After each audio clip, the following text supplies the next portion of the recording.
Good morning. So, as has already been stated a couple times, this is the first week of the Apocalypse series. We're just going to be having a group of speaker come up every week and just talk about how God has revealed Himself in pop culture. I'm a student of film, both in the literal and the metaphorical sense. So, I thought I would do my sermon on the hit blockbuster film, Grey Gardens. No, just kidding. I'm doing it on World of Tomorrow. World of Tomorrow is a 16-minute animated film directed by Don Hertzfeldt. His name looks a lot more complex to say than it is. I'm just going to show the trailer. Hello, Emily.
So, World of Tomorrow is a dystopian sci-fi horror comedy that, within its 16-minute runtime, tackles some questions like, what is the meaning of life? What does it mean to be human? Why do we fear death? What is love? What is life? And what is consciousness?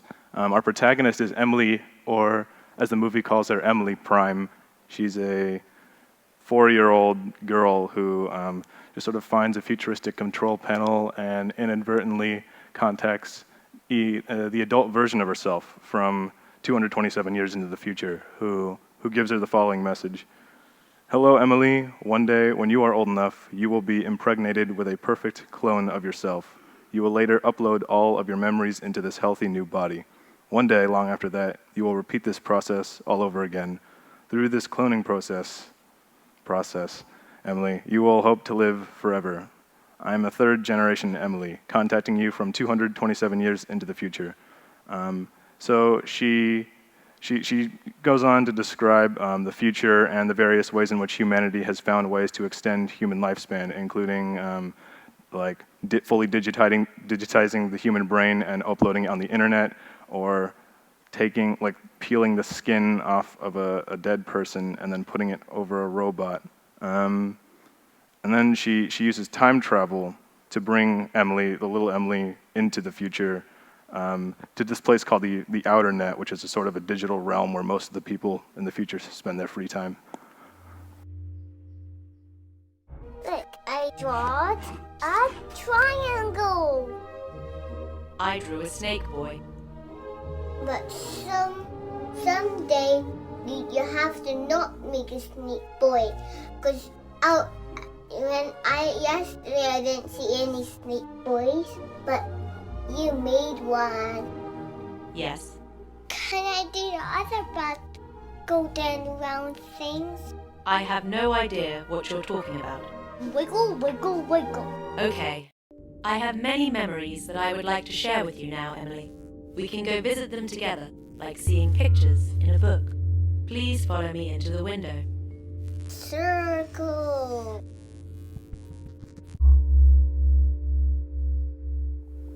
So Emily, after this intellectual exchange of ideas between the two characters, she sort of takes her on a tour through her mind and through her memories, and just relates the story of her life and the ways in which she has tried to uncover her own humanity. And yeah, there's a lot of themes that are being explored here. One of them is immortality. Like, is it possible? What are the potential drawbacks? What are the potential effects it would take on a human psyche?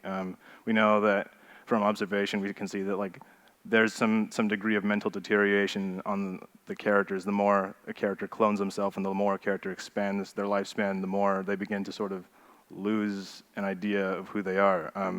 Emily, I guess I'll call her adult Emily or big Emily, she falls in love with a rock at some point. For the record, the movie's not condoning that you fall in love with rocks. She did leave that relationship, and she fell in love with a fuel pump.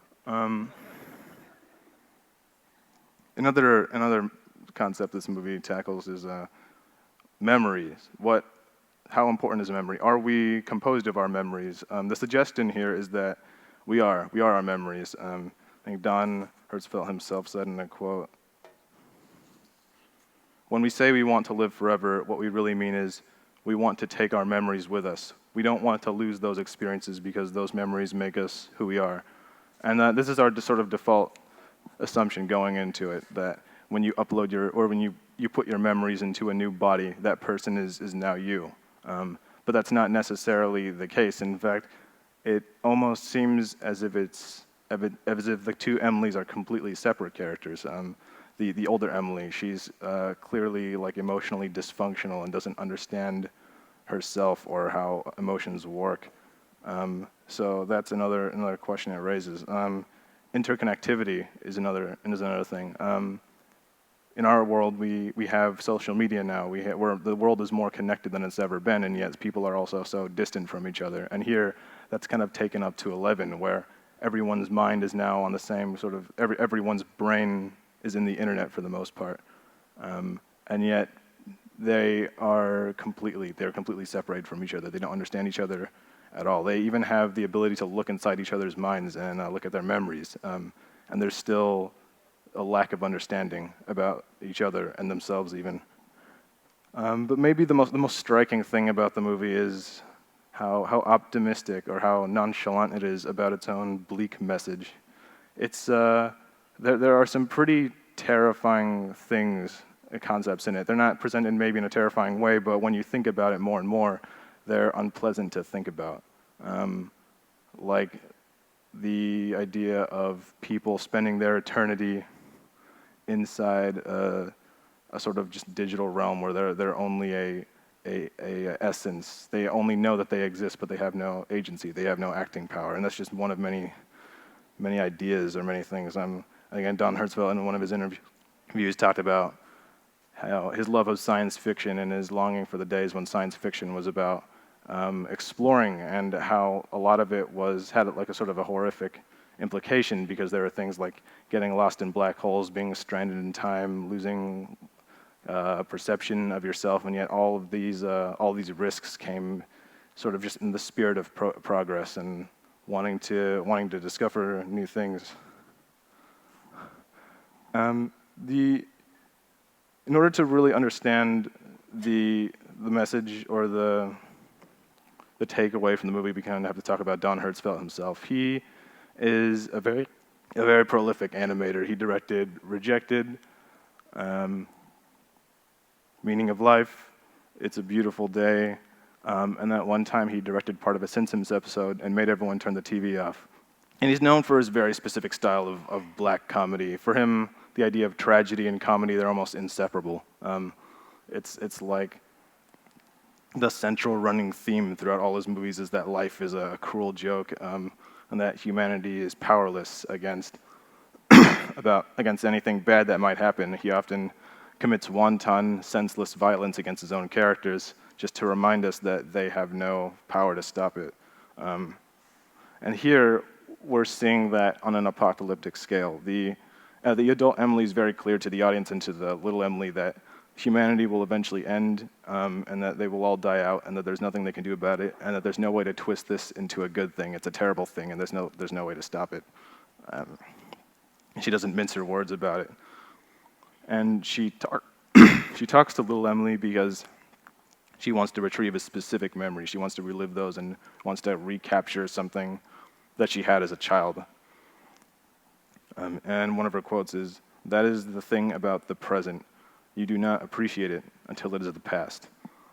And why is that, really? What is the drive and the motivation behind like society or our obsession with the idea of making memories, the capturing that perfect Kodak moment? Like, why is it when a family goes to Disneyland, the kids are excited about going on a roller coaster, and the parents are excited about putting another picture or another family picture on the mantle or getting another like photo on Facebook or Twitter. What changes in the from childhood to adulthood where our focus is from enjoying the present to turning the present into memories? Well, it might have something to do with the childhood cognitive development, I think. Young children, they're very receptive to external stimuli, and they're good at grasping the basic concepts of logical reasoning through concrete observation. But it takes a while for them to understand abstract reasoning. Abstract reasoning is what allows us to understand the big picture, to connect the dots. And without abstract reasoning, they don't have a frame of reference for understanding the present. And in that way, they're able to enjoy the present more. Because with that bigger picture, it's harder to understand that present moment when we understand what's going on around us. It's harder for us to enjoy junk food when we know that there are long-term health consequences. And we know it's harder for us to enjoy a vacation when we can sense that we're using valuable paid leave. But a child, they don't have the foresight to have these problems. So I want to look at a text. I always found it was kind of funny. Therefore, do not worry about tomorrow, for tomorrow will worry about itself. Each day has enough trouble of its own. Now, if I didn't know better, I would think that the Bible was teaching negligence. I mean, it's just in my experience in the 21st century, it is logistically impossible to not worry about tomorrow. Not worrying about tomorrow can lead to some very bad things, but maybe that's not the problem being addressed here. Maybe it's not so much a matter of worrying about our obligations as it is worrying about when we run out of obligations. How many of you have ever wondered if we're ever going to run out of music? Nobody? Okay. How many of you have wondered if scientists are going to run out of things to discover? See, my next joke relied on you guys raising your hand, and so I was going to say, don't worry, you're all going to be dead before that happens. See, the nice thing about humans and our big brains and our powerful intuitions and our endless curiosity is that we can do some incredible things, but we also kind of chase fairy dust a lot. And nowhere is it more prevalent than in the pursuit of happiness. Like, for example, people will say they want to achieve happiness. They'll aim at happiness and they'll shoot for it and they'll act like it is some achievable goal. And when they don't get it, they'll act like they didn't do it right without realizing that the thing they want is non-existent. It's not that happiness is non-existent, it's that happiness as they perceive it is non-existent. See, the word happiness, it comes from a Norse word which roughly translates to luck. So, favor of the gods, get a good crop, getting a good season. And it doesn't really matter how you feel about it. It doesn't matter if you like what happened, you are happy because the gods have decided you are happy. And later on, happiness would go on to mean something like virtue, where happiness is living a good life, living a prosperous life, being esteemed in a community. So again, it's the older idea of happiness is a much more quantifiable, tangible thing. It doesn't really take into account your feelings about it. It just, if you meet certain standards of success, you are happy, regardless of whatever protests you might put up about that. Only recently do we have this idea of attainable happiness, where it's the sort of state of mind that you can achieve if you try hard enough. But then one must ask, if you're trying to achieve happiness, what do you want exactly? What is the feeling you're trying to feel? Because most people who think they want happiness don't really know what that means specifically. And it's almost as if happiness really means not trying to be happy. Because happiness is just a byproduct of a successful life. If you're living a successful life, happiness is the result of that. But you can't aim at happiness. You have to aim at success, whatever that might mean in your position. And happiness, counterintuitively, doesn't even have to be a good thing. As Emily puts it, I am very proud of my sadness because it means I'm more alive. So, in this movie, they live in a futuristic society with highly advanced technology, and they're really good at it. They've achieved some amazing things. Digitizing consciousness for one, the physical internet world. I don't remember. It was really cool. They did a lot of stuff. So technologically, they're very adept, but emotionally, they're completely stunted. They have no idea what emotions are or how to handle them. And I guess it's suggested that part of that is due to them inheriting the memories of other people, but not really being those other people, and kind of being forced to live a life that's not theirs without even knowing it's not theirs. So, but despite their emotional shortcomings, they idolize memories in particular. They have there's a scene where there's an art gallery, or no, they can extract memories from a dead body, and then they put it in a museum where people can watch the memories. I really like this picture.